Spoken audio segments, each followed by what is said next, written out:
What's cooking, Juventus fans? Welcome back to your old lady's favorite YouTube channel. I'm hitting you with a second daily news update of the day. You get to see my shining face twice in one day. You guys should feel so special. We'll talk about the updates regarding the situation that continues to develop with the potential many members of the Juventus Mercado. Obviously, we'll talk about Di Maria. Will we get our final answer today? As well as what's going on with the ridiculous Berardi rumors.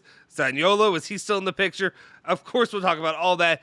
Romeo Gresti had multiple little tidbits, if you will, that he dropped covering all the news. Stick with us. We'll fill you in.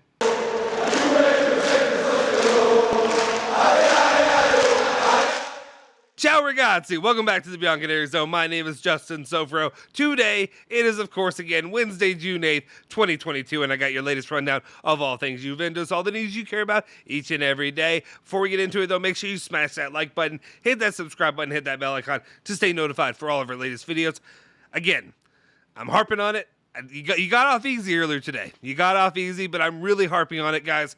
If you can, you all can. If you're watching the video, you can. Go hit that like button right now, please. If you like what we do with the channel, if you enjoy watching our videos, if you enjoy being part of our community, hit that like button. It's really important. It really helps our channel to continue to grow, but also so we can continue to do the stuff that we're doing here. Otherwise, close it down. We're shutting down the shop. No likes. no soup for you. There we go. Anyway, guys, let's get into it. Let's talk about all that's going on with the Mercado, starting off with the name of Wijndal. So we have Giovanni Albanese with the first report over here, talking about what's going on with Wijndal, him potentially coming to Juventus. Pellegrini's replacement could be Wijndal. The current Juventus left back has offers from the Premier League that currently, right now, are not considered suitable by the Bianconeri, though. De Sciglio's renewal will be made official in the coming days. Again, Alejandro cries and screams as De Sciglio will remain with the club. Again, Wijndal would be a good option for Juventus to get, but of course we'd have to end up moving Luca Pellegrini before that, because unfortunately, Alexandro probably ain't going anywhere. Nobody wants him. Nobody wants to deal with him. Juventus want to move him on a free. They're not moving on a free. He's going to leave on a free next year. That's what I mean. So we'll see. Wijndal continues to be an option. Let's continue on, though, and talk about the next option we have on the other side, and that's at the right back position, where Molina is a big-time candidate for the club. Giovanni Albanese reports saying that Udinese need to sell Molina. Juventus are evaluating him as they are evaluating other market opportunities, but at the moment, there are no negotiations between the two clubs. One thing we know right now, though, is that Atletico Madrid are very strong in the picture right now. They could be leading the race over Juventus, but if Juventus can work out some kind of deal, given the good relationships with the clubs, with the families that are involved with those clubs, you can end up seeing him come in and join Juventus in the next season. I think that'll be the next one that'll really start to heat up once we hear whatever the fallout's going to be from Di Maria and, of course, Paul Pogba. Let's move it on, though, and stick in the defense. We want to stick with the defense and what we're talking about there. And, of course, we're going to talk about Matthias de Ligt and what is going on with him right now in the club. Corriere dello Sport are reporting that Chelsea and United are reportedly ready to make an assault for Matthias de Ligt. The Blues would like him as Rudiger's successor. Why I couldn't get that one out. United, today, Junior, I do this way too often. United will make an attempt under Ten Hag's request in order to avoid problems. Juventus want to find an agreement for the renewal, but there are two knots to unravel in the negotiation: the lowering of the clause demanded by the player and the reduction of the current salary asked by Juventus. Again, here's my take. If you have this release clause in there, the release clause exists, period. So it doesn't, to me, this seems like something. It's a weird way to how you have to play this, right? Because it feels like Juventus would want this to drag out to the end of the Mercado, so that way Chelsea and United get their fits and get their replacements that aren't Matthias de Ligt already. Because if they're going to end up getting him, you'd rather them pay the 120 million euros instead of dropping it early right now, signing him on for 5 years, but then they ended up paying it already. They paid the release clause, right? I need a little bit of clarification on that. Is it a release clause and then they also have to pay money on top of it for Matthias de Ligt? Or is it just like the release clause is, this is how much it costs for me to be sold to another club, and that's it? Because if that's it, Juve would end up losing by going ahead and renewing him now, signing him up, lowering that release clause, and then they could just jump on it immediately in the same Mercado. So that's how I stick with it. Maybe I have a bit confused on that situation. let me know down in the comment section if that's accurate or not. Okay, let's continue on though. Talk about the other side, not the other side, but the other defender option, and we're going to talk about Demiral, what's going on with him. Well, it's not going to be at Juventus. He's not going to be an option for the club to be a center back there. Tutto Sports reporting that Fiorentina are thinking about Demiral, whether Atalanta redeem him or he returns to Juventus. And from a Juventus perspective, this opens up interesting scenarios. Both Milinkovic and Igor are liked by the club, and the conditions for an interesting exchange would arise, as it would guarantee a capital gain for both clubs, and of course, more investigation by by the powers that be, right? I say that jokingly, but probably not, right? Overall, though, when it comes to this news, the interesting part to me is that of getting is potentially selling Demiral, but then you could potentially bring in Milinkovic. I like Milinkovic a lot. I think he's a player that could be a solid option there at the center back position. We've talked about this for over a year now. We've been doing the channel for over a year, and I know I've mentioned him in the last Mercado, and now he's another option that would be beneficial for Juventus that they could get him. Definitely, while they maybe, like I said, a stopgap, really. He's a good player, but also a stopgap until they get the guy to come in and be alongside Matthias de Ligt should he stay. Let's continue on. Let's move more to the attack right now as we're going to go through what's going on there in the Mercado. And the first one up we have is news regarding Moise Kean, which Romeo Gresti kind of confirmed. Well, he confirms that Moise Kean told Juventus that he wants to leave the club this summer. He wants out. He's ready to move on. The two are ready to part ways regardless, given the amount of playing time that he's seeing, as well as just overall performance. When it comes to Moise Kean, there's a few options out there we've talked about differently. I think West Ham was an option. I think there's some Premier League clubs that are interested, as well as, of course, PSG. And then also there was a weird report, I think I said last night, but the video dropped this morning, was that of potentially Atletico Madrid being interested. It seems that they don't really want to use partner pieces in the deal that'll be getting done for Morata. But if they are interested in that, and you can work on it, and then with the, not Di Maria, DePaul, the DePaul option as well there at Atletico Madrid. We'll see what happens there. But right now, either way, it seems that Moise Kean is probably out of here, and hopefully his departure opens up for Raspadori. Not Berardi, not Bamardi, Raspadori. All right, let's continue on and talking about the deals trying to get done. We go to Morata and what's going on with him. Well, we have Romeo Gresti reporting saying that in the next few hours, Juventus will make an official offer for Morata. Alvaro is pushing to stay with the club. What we really know here is obviously this deal's been worked on for a long time. There are reports out there that the potential deal that could be worked out between the two clubs is a €10 million loan for this season and then $10 million to buy him next season. To me, that seems fair. We'll see if that works out. We'll see if it does, because by getting him on a loan, you can spend a little bit extra there instead of paying the all $20 million that Juventus wanted to offer this season, or the 15 that they really wanted to offer this season.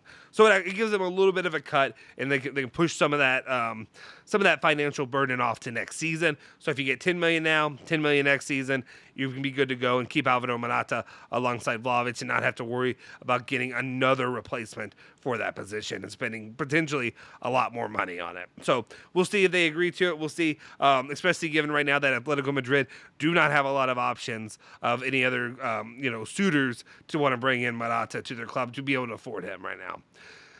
Continue on. Let's talk about a Juventus player. We talked a little bit about Fagioli earlier today. We've got another update from Daniele Longo, who says that Nicky Bean's future is his to decide. Nicolo Fagioli wants to understand if Juventus will bet on him next season. And in the coming hours, his agent, Andrea D'Amico, will meet the club to take stock of the situation. The midfielder's contract expires in 2023, and the Bianconeri are determined to renew it for at least another 3 years. The real problem to be solved is the one concerning the role in Allegri's squad, who would like to bet again on Medetti and bring Rovella back to the base. The summer would not... the player would not like to leave again on loan. The summit with the agent will be a sort of in or out. And in the last hours, Galliani has come forward for his Monza, a track to be kept in great consideration. So we do know, obviously, Cremonese, Monza, those are options for Fagioli. They would be very interested in bringing him to their clubs. And these are options that they want to potentially, he wants to be sold, not just be loaned out there. It'll be interested. One of the things too, if you've paid attention a little bit to the was it U23 or whatever it is, the youth Italian national team squad. I think we got some run from Maretti and Rovella, but Fagioli didn't even make it there. So that might be one of the telling signs there of really that Fagioli may not really be happening. But what's also interesting too is I wonder with Rovella, the track with him has been very quiet. It's been very quiet when it comes to any kind of real momentum developed with his time at Juventus.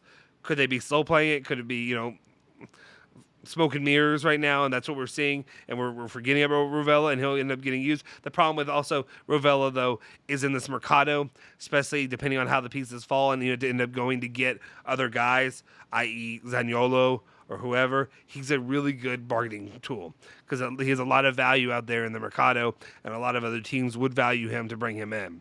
So we'll see how this all falls out. This is just your update for Fagioli again. Not a lot of news until really, even though it's a long written piece, not a lot of news until that meeting does happen, and then we can have a clear picture of where the club stands with him.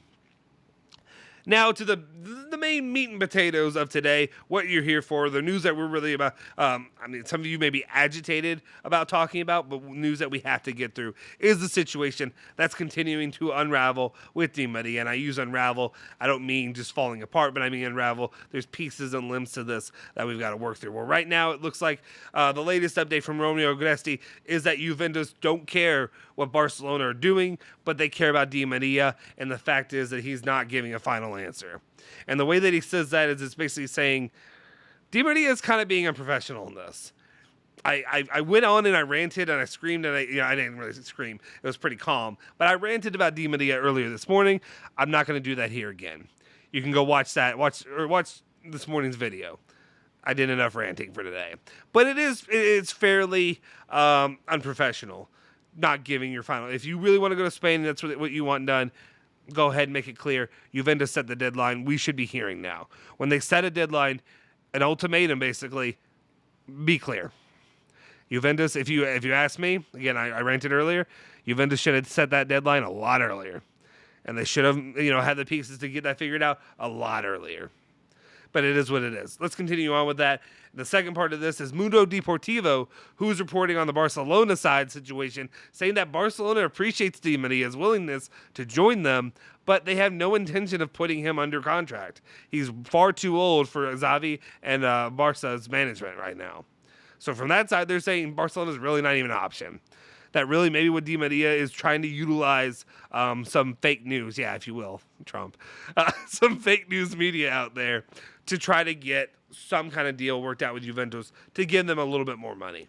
Will that work out? Well, I guess we'll have to find out, which leads us to the final part of this, which is the report from Gazzetta dello Sport, who says that Juventus are offering the latest raise to Di Maria, a $5.5 million guaranteed one-year contract, plus bonuses that will easily reach the €7 million mark. So basically giving him the $7 million, they're easy bonuses. The easy bonuses, depending on, I need to find out exactly what the easy bonuses are. Is it games played? Is it goals scored? Is it anything like that? Whatever these easy bonuses are, I would imagine goals scored probably wouldn't be it, unless it's like one goal or, a couple goals or something like that. The one thing I take from this is you're giving him what he wants, the €7 million, but you're also trying to lay some groundwork to confirm and to maybe ease the trepidation that people like myself, Julian on the channel, have worried about really his commitment to competition. That it's not going to be we get to the World Cup, he plays in the World Cup, he represents Argentina, and then he shuts it all down. And he doesn't really do anything to really help Juventus after that. That would be one thing that there is trepidation about. And why I understand why Juventus would want for 2 seasons to try to confirm that he really does want to compete. Anyway, the Bianconeri are convinced that they have made the maximum effort. The Argentines' reply is expected today. No official proposal from Barcelona. For now, only a phone call between Xavi and the player. In case of black smoke, Cherubini could fall back on Berardi, who Allegri likes a lot. Sassuolo value him at 30 million euros. The other option is that of Zaniolo, Big Z Energy, who is valued at between 40 and 50 million euros, and is also the sights of Milan. Agreement in principle with Kostic, a strong name, but not a priority right now. So Kostic may be farther down the list than I even expected. I thought maybe he was like a second-tier option to Di Maria. We won't talk too much on him today. But again, I'm not going to rant again. I ranted again this morning. Go watch it. Go watch that video if you want to see me rant about Berardi. But I don't get that move. To me, that move doesn't make sense. So you're telling me Sassuolo value Berardi at 30 million euros. I'm pretty sure you're going to get Raspadori for a similar amount. So if you're willing to pay that for him, why not pay it for Raspadori? Raspadori is a much better, I don't want to say much better player. I understand Berardi puts up numbers for his team. Congratulations. You know who else does? Immobile. Do we think very highly of Immobile? Anybody out there? Are you loving on Immobile? Would you be, I was about to say a very inappropriate term. Would you be pitching a tent over Immobile? Is that going to excite you? Yeah, I know I said I was about to. It was worse than that. I promise you. It was worse than that. This was the G rated. This is a PG rated. This is a PG rated. Does that excite you? Does the idea of bringing Immobile to the club excite you? Because Berardi shouldn't either. Berardi, to me, is the equivalent of Immobile. Puts on a lot of stats for his club, for that club, for Sassuolo, but look at the level that they're competing at. I mean, that could be where Juventus wants to be. Maybe that's where they want to be. Maybe that's the moves that Juventus are sitting at right now, where that's where we want to be competitively. We want to be equal to Sassuolo. And again, I know I'm contradicting myself by saying that I want another Sassuolo player, but the difference is Raspadori has a higher ceiling. He's a young player. He's got a big future ahead of him. Berardi's all behind him. It's all behind him. I don't care that Allegri said something back in 2015 or 2016 about Berardi will come to Juventus or Agresti, whoever said it. I don't need him at Juve now. We don't need him. Juventus need to look higher and better. And I understand. You all may not agree with me about Zaniolo. That's fine. I don't agree with Berardi. No thanks. Thanks, but no thanks. Pass. Let's move on. Zaniolo, 40 to 50 million euros. Yeah, it's a higher financial investment, but I still think that Zaniolo has much more potential than the likes of Berardi does. That's just me. That's my personal feelings on it. That's where I said I'm immovable on that. I am immovable. That's where I said. Let's continue on. Talking about Berardi. Yay. So I'm not moving on. Romeo Gressi reports about the situation going on with that, saying that initial contact between the two clubs took place yesterday, and relations are excellent. They are reasoning about the player's valuation, paying attention to Juventus' youngsters, who could be valid pawns to put on the negotiating table. Milan is focused on other targets, while Roma should not be underestimated. A premature discussion, but one to be monitored as it is an evolving front. We know Milan has some interest in the likes of, I think there's been rumored interest with Scamacca, another Sassuolo player, as well as that of Zaniolo, who is at Milan. Or not Milan, at Roma, sorry. So Roma probably could be interested in Berardi replacing Zaniolo should he leave, be it at Juventus or be it at Milan. My personal opinion is I'd rather be at Juventus, obviously. I know a lot of you don't agree with me, but that's why I said I'd rather have that. Otherwise, you're not getting Berardi. Berardi could go to Roma in that situation. And then where do you sit? And again, you should sit with Raspadori. That's where you should sit. We'll keep an eye on this. We'll see if any youngsters, if Sassuolo is interested in, a Fagioli, a player like that, something around in that situation, or anybody else. Ranocchia. We'll continue to monitor it, but hopefully that this Berardi thing dies down soon. That's my personal opinion. And again, you guys are more than welcome and free to have your differing opinions. This is what this community is about. It's about differing opinions. I am more than happy to sit down and have a conversation with you about the pros and cons of Berardi. And obviously Zaniolo. You all crush me day in and day out about Zaniolo. And I'm completely fine with it. I get it. I just have a different opinion than you. I think Juventus would be making a wrong move if they go after Berardi. If that's where they sit with us at the end of the day, I ain't happy with it. You shouldn't be either. All right, let's move to the last topic of the day, which is Big Z energy. We had to get to it. You had to hype me back up at the end of the show, which is, of course, talking about Juventus trying to bring in Zaniolo, or maybe not. We have Romeo Gresti, who's reporting saying that Zaniolo Juve track closed, ? I hate the way they do that because it's weird for me to read. But he says no. All leads must be kept open. I don't know of any new contacts right now, but I repeat, maybe everything changes tomorrow. How do you read that? How do you all read this personally? When I see this, especially given the latest reports of Berardi and the Di Maria nonsense and all that's going on with that, I don't know if that's me or that's if I'm reading too much into it by saying I feel like maybe Romeo Gresti has a feeling that tomorrow that could really potentially change, that Zaniolo heats up as a name because the Di Maria thing falls to pieces. Or am I just saying, or is it just him being not facetious, but you know what I mean, just saying anything could change any day? I guess, well, we'll know in 24 hours. 24 to 48 hours, we'll know if he was, seeing the future, if he was just making a blanket statement.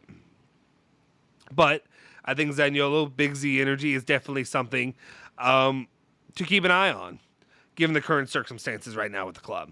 Again, I will battle you if you go down between Berardi and Zaniolo, and you'd rather have Berardi, I will battle you. No way in hell. No way in hell is that a better option. I'm sorry. Like I said, me, Zaniolo, Raspadori's at the top of the list. If it comes down to those three players, it's Raspadori. Leaps and bounds Raspadori. Then I have Zaniolo. And then all the way down, like 6 feet under in the ground, is Berardi. And that's where you should leave him. That'll do it for today's edition of the news. Let me know your thoughts in the comment section down below. Do you agree with my takes when it comes to Raspadori, Zaniolo, Berardi, and Di Maria, and all that's going on with that, as well as your takes on all the other news that we have for you that we dropped in today? Let me know in the comment section down below. If you haven't already, like I said, smash that like button, hit the subscribe button, hit that bell icon to stay notified for all of our latest videos. Make sure you follow me at Justin Sofro on Twitter, as well as follow Bianconeri Zone at Bianconeri Zone, Twitter, Instagram, Facebook, all that good stuff. You can find us there. I'll see you guys next time. Forza Juve, Forza Bianconeri.